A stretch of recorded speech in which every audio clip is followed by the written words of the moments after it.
Pilgrim of Hope, Episode 8. The day nothing went right, and still God was there. On mic, Father Dyson. That morning, I woke up with such excitement. After experiencing the deep grace of San Giovanni Rotondo, after praying near the tomb of Padre Pio, my heart was full. The next spiritual destination was very clear. Lanciano, the most famous Eucharistic Miracle site. And after that, Ortona, to pray before the relics of St. Thomas the Apostle.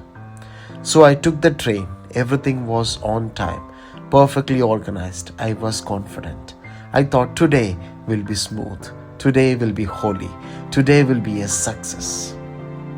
But then, I got down at a station called San Vito Lanciano because the internet said, get down there for Lanciano. I stepped outside the station and to my surprise, no taxis, no buses, no people, just silence. Then I saw a bus with a big sign, Lanciano. But I thought I'm already in Lanciano, right? Later I realized that was exactly the bus I needed. For the next 1 hour, I sat there, waiting and waiting and waiting. Tried to pray, but couldn't pray.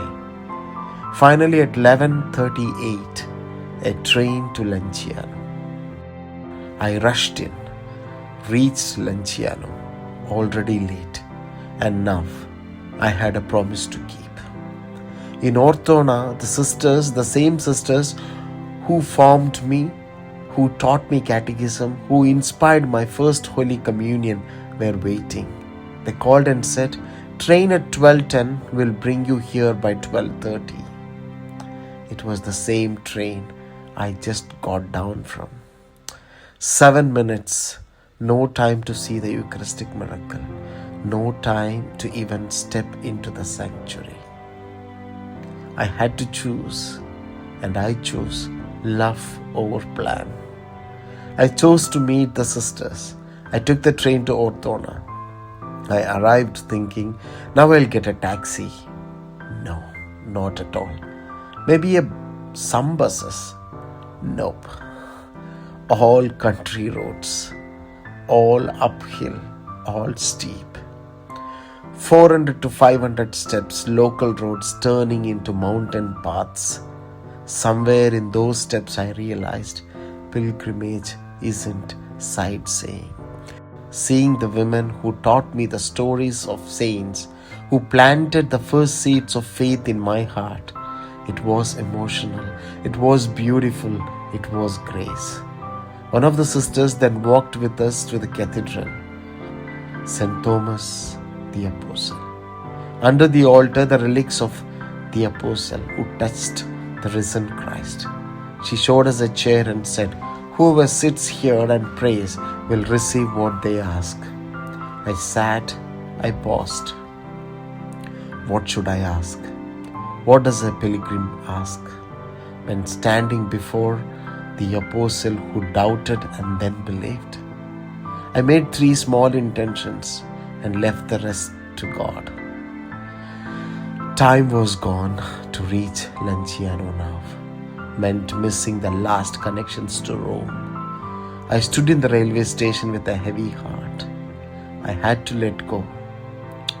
No Eucharistic miracle this time. But I said to myself, some things God keeps aside so that we long to return. A train from Bologna to Rome. I had a global pass with a reservation, but in my confusion, I simply missed the train while staring straight at it. I hopped on to another train, but it was a private company train. 140 euros, the ticket inspector demanded. My heart sank. But God sent mercy through the same inspector. Pay 70 euros and stay. I smiled. No, I laughed. I agreed. That day, everything went wrong. But now I look back, maybe everything went right. Because pilgrimage shouldn't be perfect. Faith shouldn't always be easy. Heaven shouldn't feel like a tourist map. Sometimes God hides the graces behind missteps, confusion, and tears, so that we come back again. Next time I land in Italy, the first place I will go is Lanciano and Ortona. In every fall, there is a lesson. In every delay, there is direction. In every disappointment, there is a door. We are pilgrims of hope. And hope always keeps us moving.